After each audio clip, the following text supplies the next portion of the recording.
floor for his size. You know, he's got really good footwork for a guy who's been sitting out that long.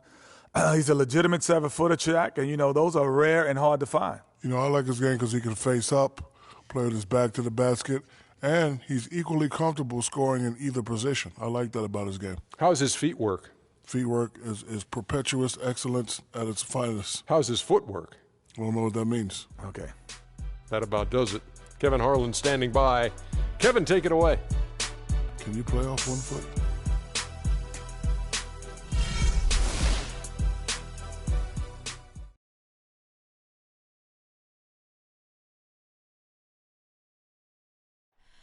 Oh, say does that star-spangled banner yet wave o'er the land of the free and the home of the brave?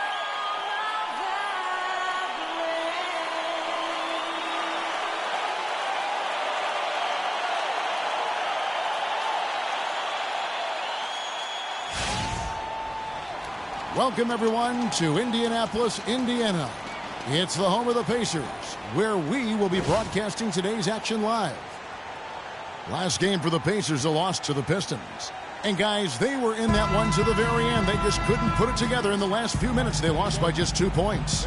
And you know what? A shame that either team had to lose that game because you had to be proud of the way they battled in it.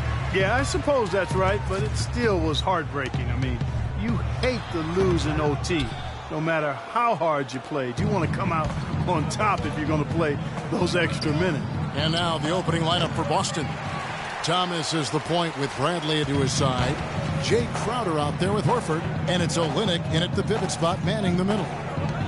Well, you know, last season I thought the Celtics made some strong waves in the East. I mean, they kept fighting and fighting all season long, and they ended up in the playoffs because of that never-give-up attitude. And it's sent back by Horford. And that's out of bounds. Indiana will retain possession.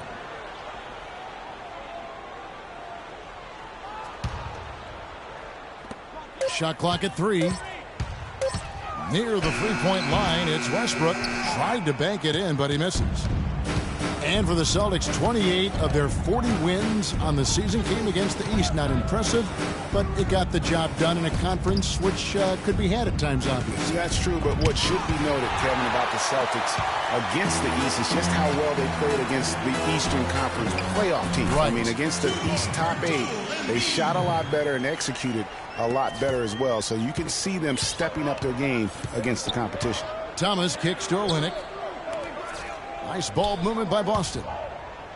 And it goes out of bounds. That one's off Bradley. Boy, did they ever make a mess out of that one. A terrible turnover.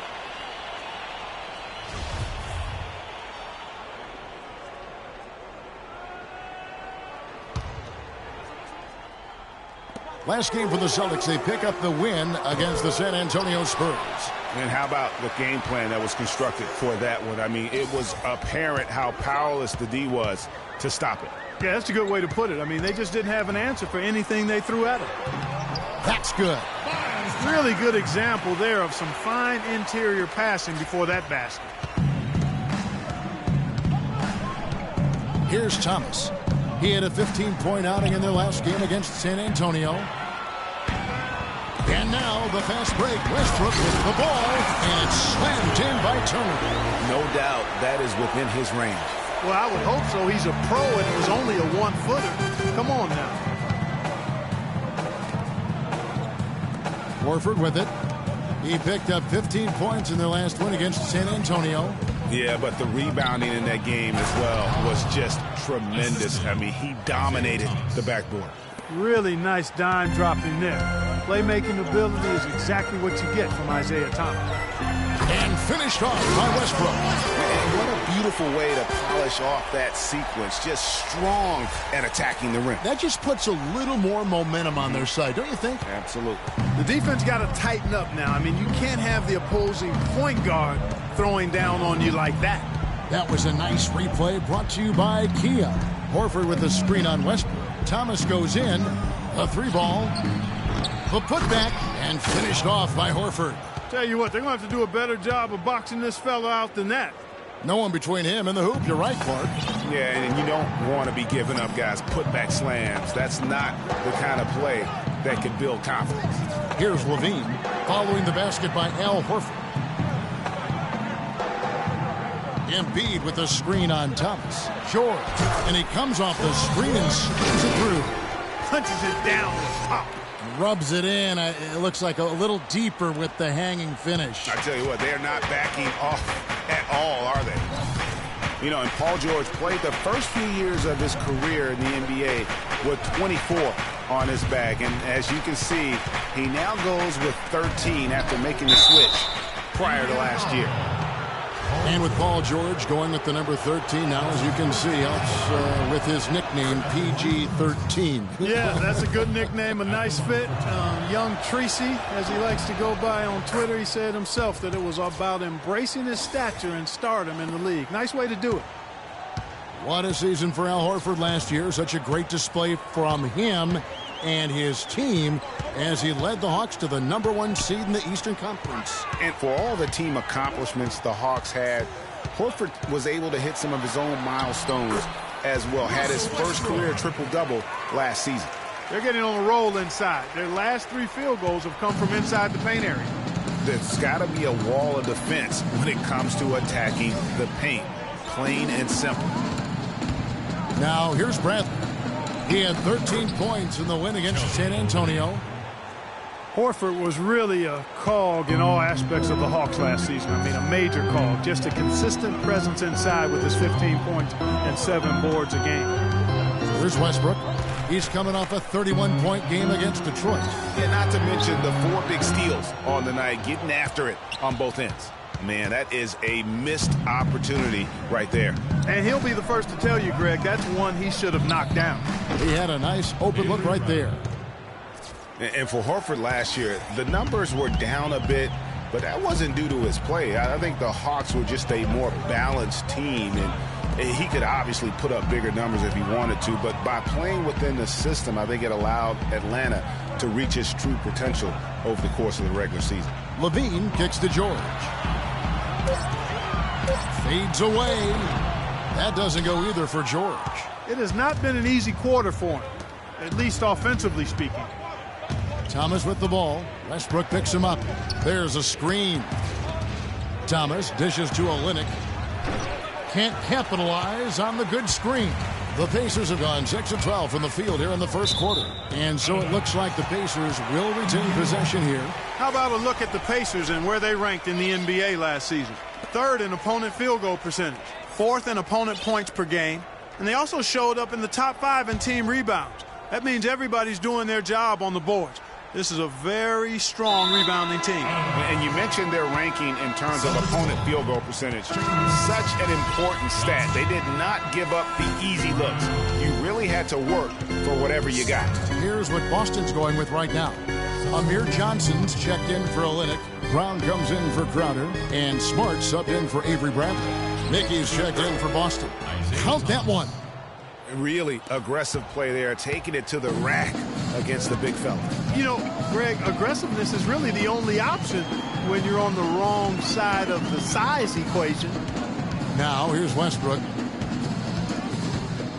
He dishes it to Levine for 3, and that comes off the assist by Russell Westbrook. Westbrook's got 3 assists in the game. A lot of ferocious dunkers in the NBA, but what could you say about Westbrook as maybe the top dunker right now on that list? Well, the ferocity, the tenacity. I mean, he's almost angry when he takes it to the basket the way he does. I think that's part of what makes him so special. Some changes for Indiana. Allen comes in for Turner, and it's Richardson in for Paul George. Thomas against Westbrook. And Thomas, here we go, scored the basket, his 2nd of 2 attempts. Now that's a great move to get to the hoop. Awesome finger roll finish. A moment to check in with Doris Burke. Doris? Gentlemen, I had a chance to find out what Nate McMillan was discussing with his players. The strategy included running the offense through Russell Westbrook. It's no secret that he's their go-to guy, and Coach's message was simple. Get the ball in his hands early and often to let him establish his rhythm, and the rest of the offense should fall in place. We'll be watching how these adjustments work. Kev, there's still a lot of time left in this game. Always great to hear from you, Doris. Here's Thomas, following the basket by Russell Westbrook.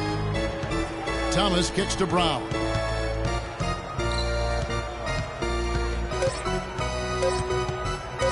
Lets it fly from 18. And it's out of bounds. Last touch by Allen. 1:07 left in the first quarter. Thomas, good. Indiana's gone 1 of 2 from long range in the first quarter.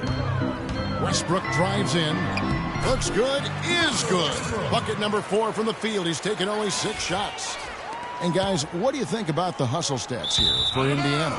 Well, in the first half of play, they're closing out aggressively, blocking shots. A key indicator of their activity on the defensive side. The other thing that's helped them early tonight are the points they've been able to convert off turnovers. Now, here's Westbrook. He's got 8. Embiid the screen. Allen kicks to Richardson. Indiana moving it around. 6 to shoot. Oh! Putting on a show for these people.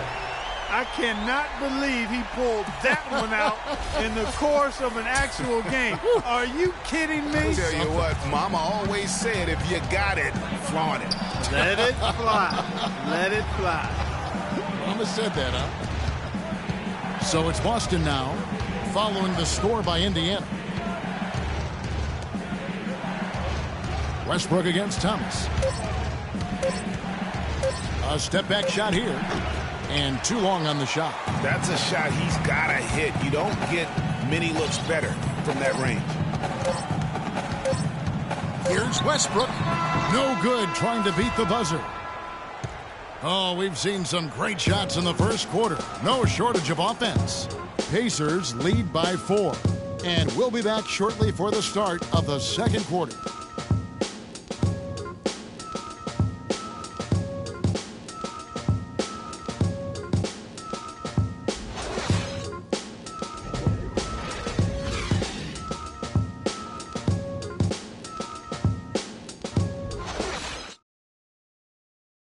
And Amir Johnson re-signed in Toronto. He's been a big part of this team for years, and he talked about their great fan support in Toronto.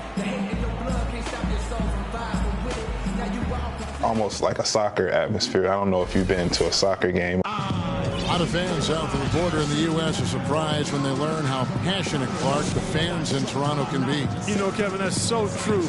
I mean, when they get it going at the Air Canada Center, that place rocks. And it's great to hear Amir talk about how that pumps him up and makes him want to do it for Canada. And the first quarter is in the books. Second about ready to get underway. And when you consider how the Pacers are doing, guys, what do you think? You know, they're not going to sit back and just take jump shots. It's all about attacking the paint and getting to the rim. That's who they are. They've been the aggressor early, attacking the hoop and getting into that paint. And now, brought to you by Gatorade, all fueled up and ready to go. Let's reset our lineups. On the court for the Celtics, Smart and Bradley the guards. Jonas Jerebko out there with Horford, and it's Crowder in at the 3 slot. Horford goes in. The baseline J off the mark. And for a long time now, Indiana has protected the rim. It's one of the core elements of their defense and why they are so strong on D every year. It's tipped. And here's Smart. Coming in off a 21-point game his last outing. Picked by Horford.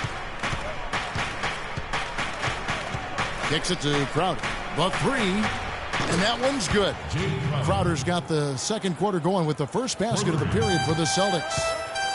And last year for Indiana, top 3 at protecting the rim. Opponent shot under 50% right at the hoop clock. You know, that number might not sound like a lot, but being under 50% on essentially layups, that's a big deal. Protecting the rim is a huge part of winning basketball.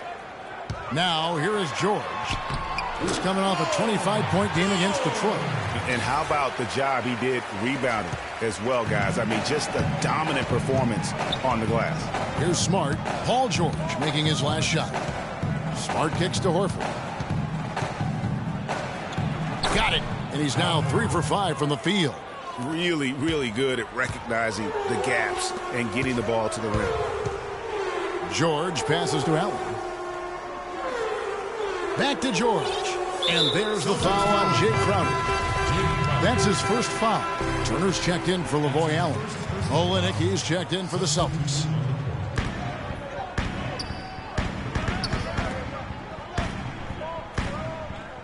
Jang, a screen. Levine dishes to Jang.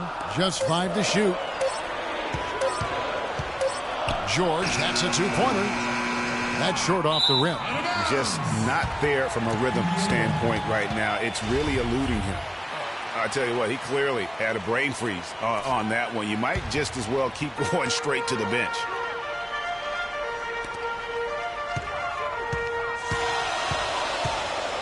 And he makes no mistake on the slam dunk. How about that fantastic finish and the aggressive move, too, Kevin? Trying to send a message, Clark, with that slam, I think. And I'm not sure if it was text or email, but he definitely threw that one down. Here's Smart. The Pacers making the shot. Passes it to Horford. He feeds it to Bradley.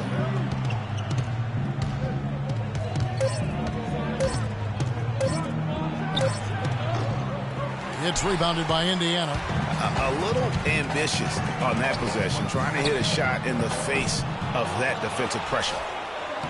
Taking a look at Avery Bradley, his career has been kind of up and down, Greg. Started out in high school where he developed into one of the nation's top prospects in high school. You know, it's a great point. And as a college freshman, really established himself as one of the top defensive guards in the country, won numerous awards, then enters the draft after only 1 year. So it's the Celtics now. The Pacers making the shot. And Turner with the block. Richardson kicks to George. Here's Levine, and foul called as he misses. He'll go to the line and shoot 2. That one on Horford. And with the offense getting right to the rim, at least they saved the layup. Old school D right there, just telling them no easy layups. It's as simple as that. And that's what you expect from them. You know, with Avery Bradley, he was the 19th pick in the draft for the Celtics. The outlook for him was great, but then ball handling and shooting, injury concerns flattened out his development. He had a hard time getting over the hump for a few years, but he's over it now. Here's Levine. 7-point game, the biggest lead in the game. Richardson the pass to Turner. Left side, George. And there's the whistle, fouled hard on the shot. He'll go to the line. And, you know, getting back to Avery Bradley, he's been dynamite the last 2 years. He's finally found consistency with the mid-range jumper and plays a complete game of basketball. With just a little more seasoning, I really feel like the sky's the limit. And George drops them both. And we all know about Paul George and his injury while with Team USA. I mean, he has still said that he would consider playing international ball. I guess even he has to miss one of those once in a while. Levine can't hit. Boy, I tell you what, guys, he's an extremely strong finisher. I'm surprised he wasn't able to power that through the defense. And it's going to be out of bounds. The Pacers will take it. For George to be eager to go back and represent the U.S. in international play is a brave move. Yeah, I think, Kevin, a lot of it might be that he just wants to put that in the past and move on. And sometimes you do that best by confronting things head on. The only way to have that be the past is to keep playing for his country. Embiid, he's checked in for Indiana. Westbrook comes in for Zach LaVine. Now here's Embiid. 14 points from him the last game against Detroit. It's going to be 2 free throws. Drew contact on the shot. When you think about guards who play without fear or any hesitation, Russell Westbrook is the first of those guys to come to mind. I tell you what, man, his relentless pursuit and attacking of the goal and his opponent is really something to watch. Johnson, he's checked in for Al Horford. And for Westbrook, he had some high praise. Allen Iverson said he's a huge fan of Westbrook and sees so much of himself in him, mostly due to how they play with heart. I'll tell you the other thing, Allen Iverson I always felt was the most intimidating small guard in the history of the league. Russell Westbrook rapidly trying to claim that honor. You know, I was thinking back to that Iverson quote on Westbrook. They play with that same fire. The styles in which they play are different, but you can see the intensity is the same between them. Time called here. The Celtics decide to talk it over. Yeah, can't be pleased with all these easy looks they continue to give up there in the paint. No, I'm sure he's not, Greg. I mean, their defense is showing a lot of holes, especially down low. That's unacceptable. And let's get this update now from Doris Burke, who's across the way on the sideline. Hey, guys. Well, Brad Stevens had some advice for the team over that last break. He focused on their offense and said to his guys, make the extra pass. Don't try to play hero ball and do it by yourself. That ends up leading to bad shots. I'm sure Coach is hoping those changes turn the tide in this game and shrink the deficit before halftime. Back to you, Kevin. Thank you, Doris. Nothing fancy there. Didn't need it. Nope. His only concern right now, Clark, is getting the points on the board, and I don't mean style points. I like the simplicity. Well, there's also style just with the fact that he's able to have that kind of a finish, though. Still, I like that pretty one-handed flush. Yeah, how about that one? Able to maintain control and finish the play.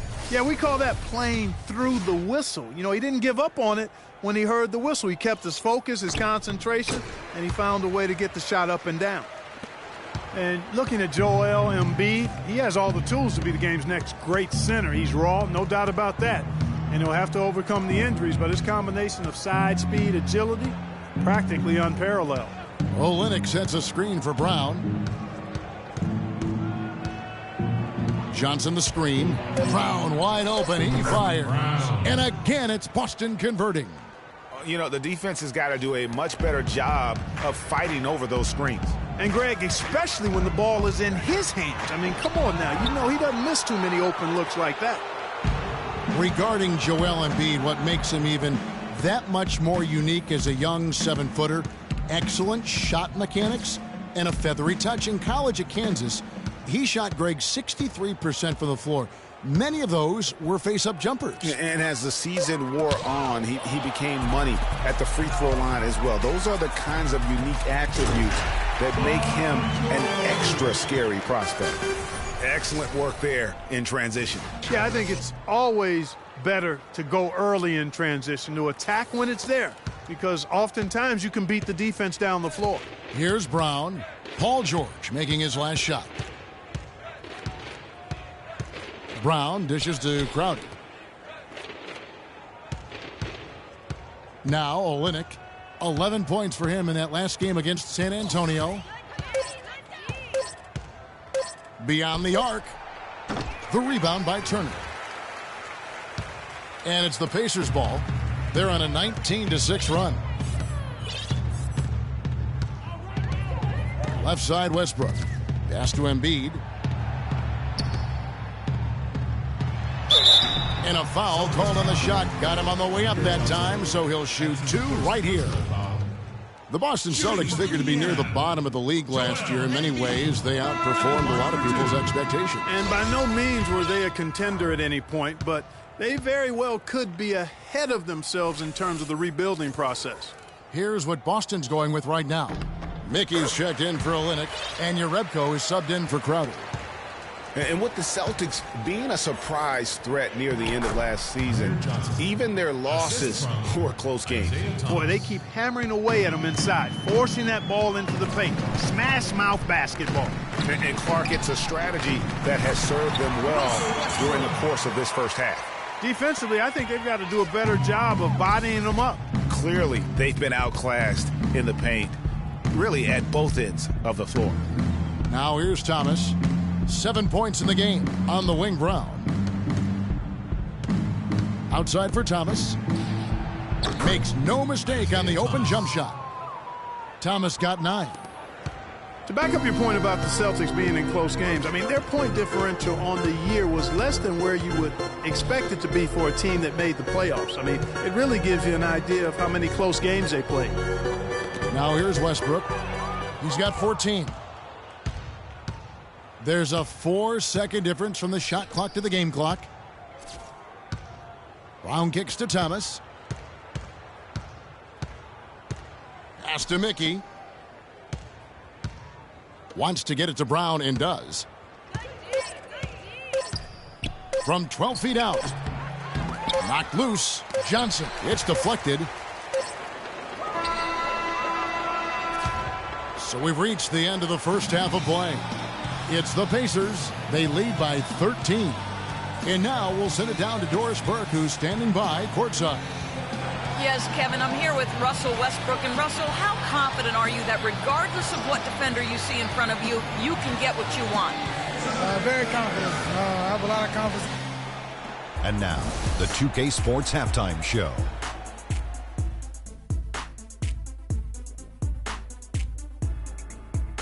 Hello again, everybody. Ernie Johnson here, joined by Shaquille O'Neal and Kenny the Jet Smith. We welcome you to the halftime show on 2K Sports.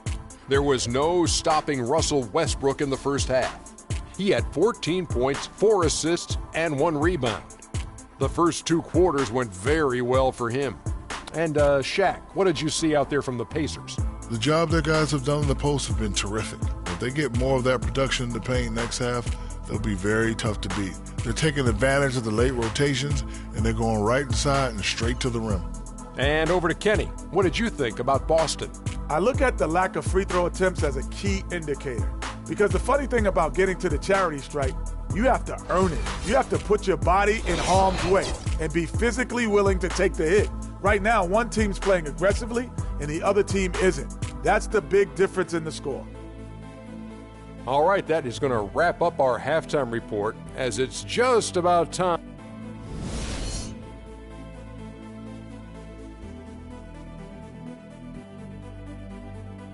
And now, let's hear it. We go. Well, it's been a one-sided affair so far through the first 2 quarters, but there's plenty of time to mount a comeback. Well, you look at Russell Westbrook in this game, he has been everywhere. You know, we talk so often about making your teammates better, and his ability to see the floor and then make those passes on time in that first half was the key. Boy, I tell you what, they say he's not a playmaker, but he certainly has fooled me with the way he's performing right now. Young is out there with Levine. Then there's Anthony Morrow.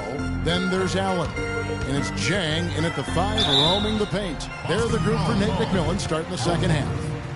And taking a look here at some numbers for Thomas, how he performed last season. He put in about 16 points a game last year, 4 assists and 2 rebounds.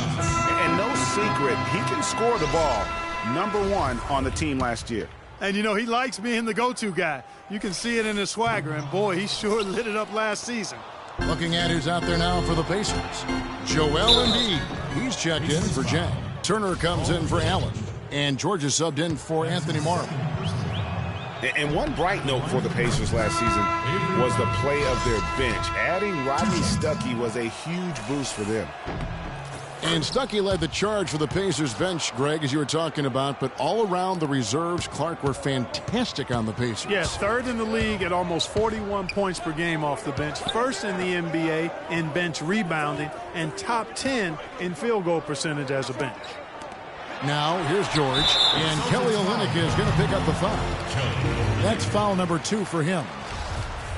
That's his second personal foul.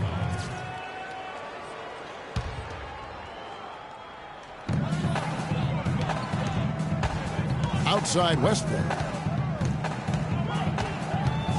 Embiid with the screen on Thomas. Westbrook passes to Embiid. Can't cash in from close range. And you can see the defenders afraid to kind of get in his way a lot of times when he's on his way to the basket. But on that one, they were there. Now here's Thomas. He's got 9. Here's Crowder. Good, and the assist goes to Thomas. Thomas got his 5th assist in this one. Pacers leading by 8. Third quarter of basketball, about a minute and a half in. Embiid the screen. Westbrook kicks to Embiid. And he uses the glass on the layup. Embiid's got 8 points. And an open path to the hoop there. Easy bucket. We've seen that far too many times today.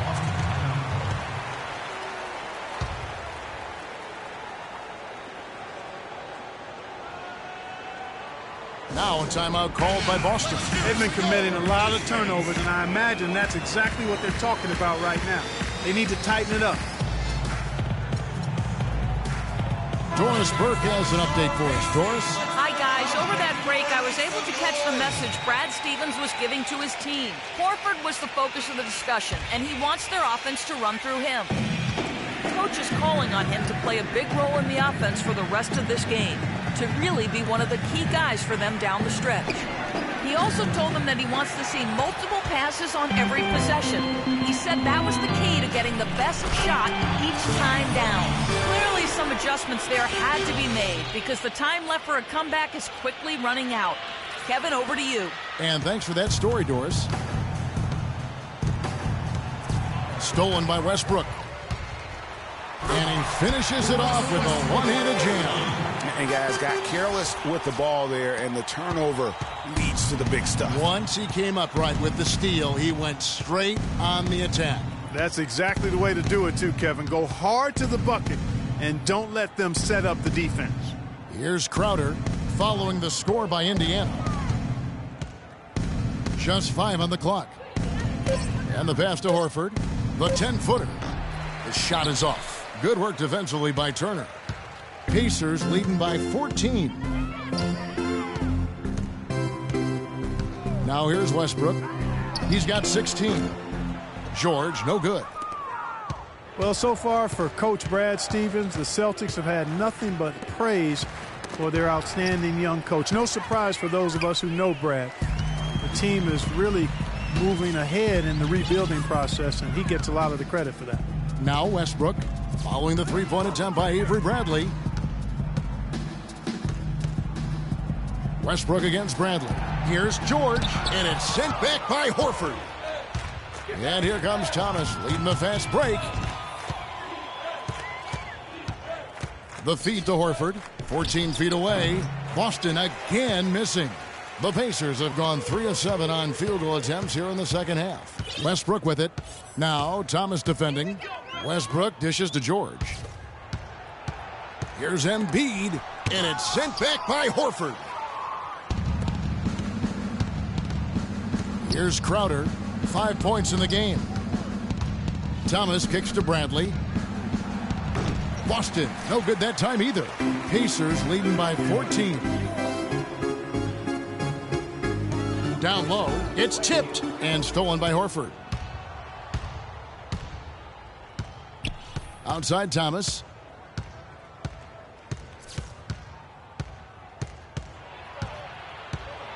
Horford high post. Shot to end this cold run. He hits the back iron and sinks the shot. Horford's got 12 points in the game. No doubt about it. He has done a ton to help his team, but he's going to have to do even more if they want to have a chance to get back in this game. So the Pacers call timeout, their first of the game. And Al Horford is just a winner, guys. I mean, win 2 NCAA titles at his time playing for Florida.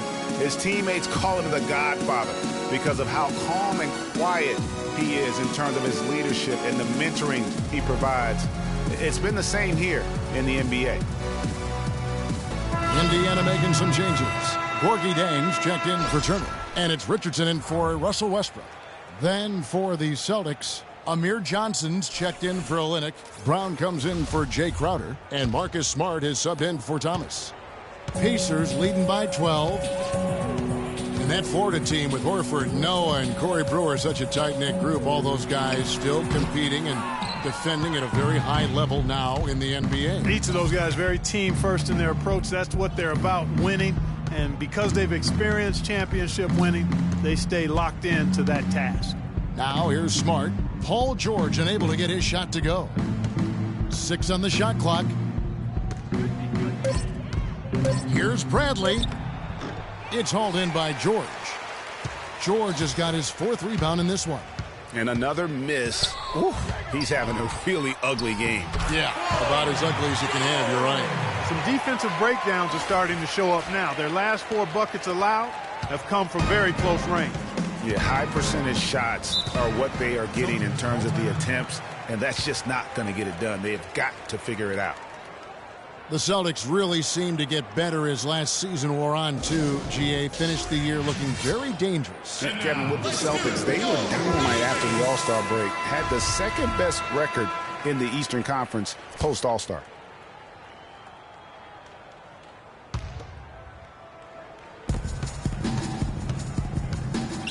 It's Bradley on the wing. Richardson covering.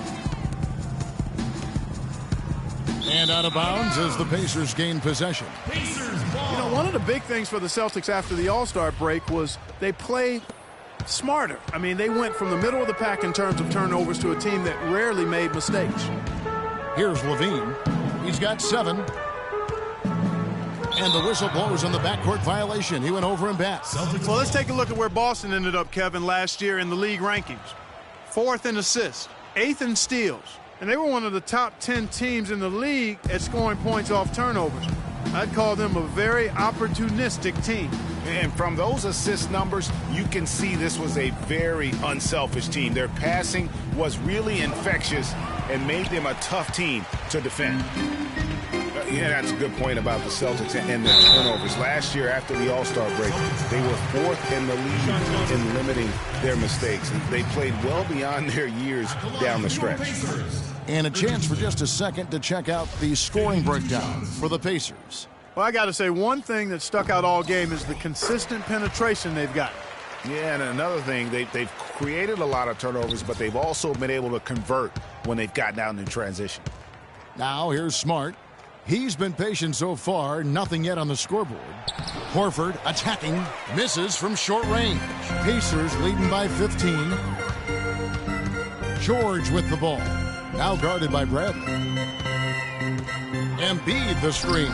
And it's George missing. Oh, excellent interior D to force the miss. His defensive ability is a big factor. I mean, there's no denying that. He's been wayward and just off on about everything he's put up in this period. And you can see the difference with their ability to win with their speed, guys. Boy, I love the pace and flow that their open court offense has been played with. I mean, it's been humming quietly but very efficiently. He kicks it to Jang. They set the screen. And so he draws the foul on the shot. A trip to the line to shoot 2. You look at Gorgui Dieng and his development in the league out of Louisville. What a big jump for him last season. And that's a great point. That first year, you could tell the game's a little too fast, and he was a bit overwhelmed, but started to get more and more minutes throughout the season and really blossomed with the extra opportunity. The Celtics making a switch here. Mickey's checked in. Now here's Smart. Can they get it? Will not go. This is off the front iron. Here's Levine. 58 seconds left in the third quarter of the game. Embiid the screen. Levine passes to Embiid, and a strong finish with 2 hands. Boy, that was a violent throw down there. You're telling me. I mean, it's almost like he doesn't like the rim. Celtics trail by 21. Bradley with the ball. The dish to Smart. Shot from 12. The Pacers pull it in. First chance of the season for them to go up against this Celtics team. And they lost the season series against this squad last year, so trying to bounce back here tonight. Yeah, and 2 mid-tier teams trying to get a leg up in the conference, guys. We'll see what happens. Here's Smart after Indiana gets the 3. 16 seconds left to play in the third. How about battling through the impact there and then wheeling that basketball in? Boy, it does your heart good to see that kind of determination in a player. Really excellent focus that time. Timeout charge to the Pacers.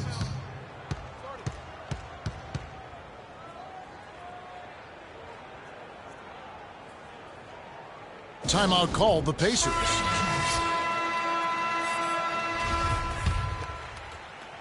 Indiana leading by 21 and out of bounds as the Celtics gain possession.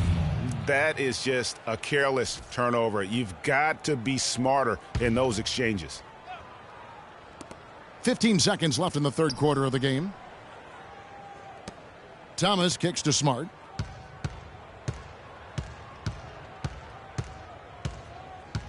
Back to Thomas. With 1 on the clock, but he stays with it. He knocks it down, but wait a minute. The officials are getting together. They may want to review this one. And not so fast. The officials are going to check that shot again and make sure they got it right before we go to the fourth. And the footage relayed to the officials from the replay center in Secaucus, I think he got it off in time. The replay leaving little doubt. But to me, it's worth being certain. And that's why we have replay, to get these big calls right.